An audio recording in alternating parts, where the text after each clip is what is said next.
Cop pulls over Black Colonel by mistake. What happens next ends his career in seconds. The sun bled into the horizon as Colonel Marcus Tate drove down Highway 17, the hum of his SUV's engine blending with the jazz spilling from his speakers.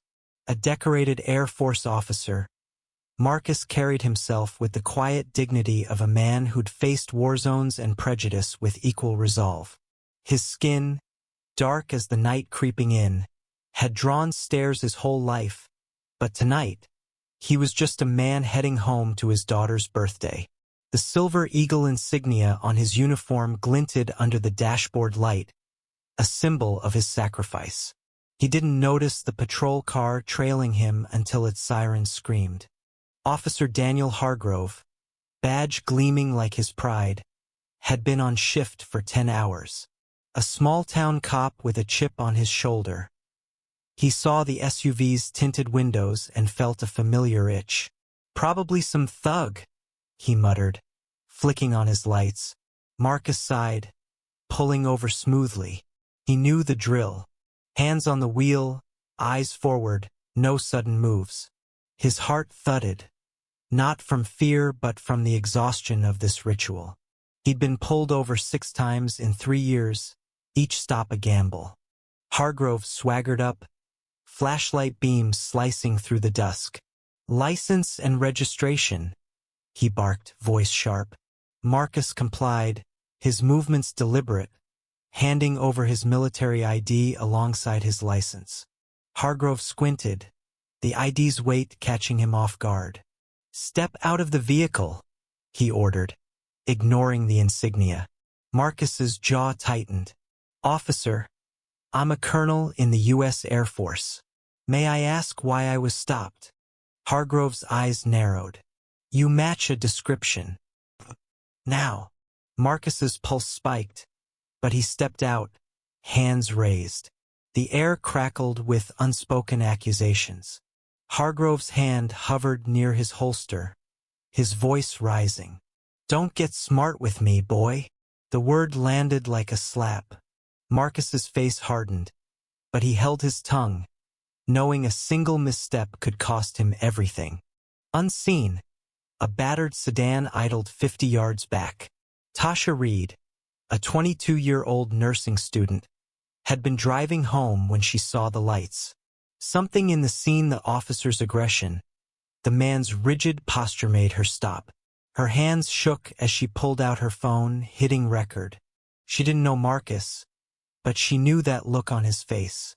It was the same one her brother wore before he was arrested for resisting 2 years ago.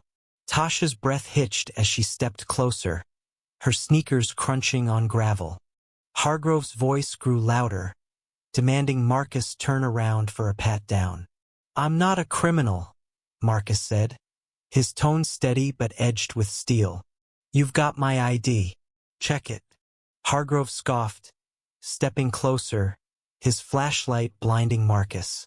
"You think that uniform means anything? I say you're a threat, you're a threat." Marcus's fists clenched, but he kept them at his sides. He thought of his daughter, waiting with her birthday cake, and forced himself to breathe. Tasha's video captured every word. Her heart raced as she zoomed in, the officer's slurs cutting through the quiet. She whispered to herself, "This ain't right." Then a twist. Another car pulled up, an old pickup truck. Out stepped Reverend James Carter, a white pastor known locally for his civil rights work. He'd been driving by, drawn by the flashing lights. His presence shifted the air. Hargrove froze, recognizing the Reverend's weathered face from town meetings. "Officer Hargrove," Carter said, voice calm but firm. "What's going on here?" Hargrove stammered, his bravado cracking. Marcus seized the moment, locking eyes with Carter. "Reverend, this officer pulled me over for no reason. Called me boy. Threatened me." Carter's gaze flicked to Tasha, still recording, then back to Hargrove. "Is that true, Daniel?" Hargrove's face reddened, but he doubled down. "He was non-compliant. Suspicious vehicle." Tasha stepped forward, her voice trembling but clear. "I got it all on video. Every word." Hargrove's eyes widened, his hand dropping from his holster. The weight of her words hit like a gavel. Carter pulled out his phone, dialing the sheriff's office. "Sheriff, you need to get down to Highway 17. Now." Within minutes, a second patrol car arrived. Sheriff Linda Hayes, a no-nonsense woman, stepped out, her face grim as she took in the scene.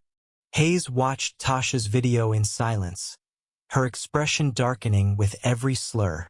Marcus stood tall, recounting the stop with precision, his voice never wavering. Hargrove's excuses unraveled, his badge suddenly feeling heavier than his pride. Hayes turned to him, her voice low. "You're suspended, effective immediately. Hand over your badge." Hargrove's career crumbled in seconds, his face a mask of shock and rage. He stormed off, the crowd of onlookers drawn by the commotion murmuring in disbelief.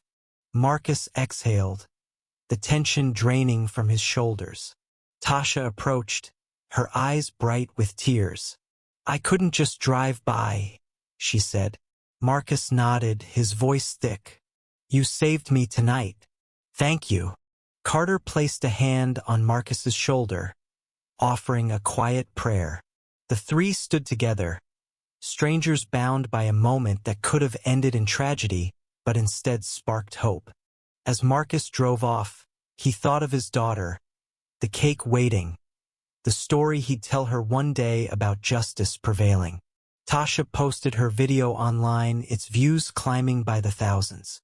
Hargrove's suspension became a firing, his name a cautionary tale. The town buzzed with debatesome defending Hargrove, others demanding reform. Carter preached unity at his next sermon, while Tasha found herself speaking at rallies, her voice growing stronger. The ripple effect was undeniable. Marcus returned to his base, his faith in humanity dented but not broken. He mentored young officers, teaching them to see beyond skin. Tasha, inspired, pursued law, vowing to fight for those silenced. Carter's church became a hub for dialogue, bridging divides. The wooden sign by Highway 17, scrawled with chalk, stood as a quiet monument to that night, weathered but unbroken. What do you think? Where does justice begin when trust is shattered by prejudice?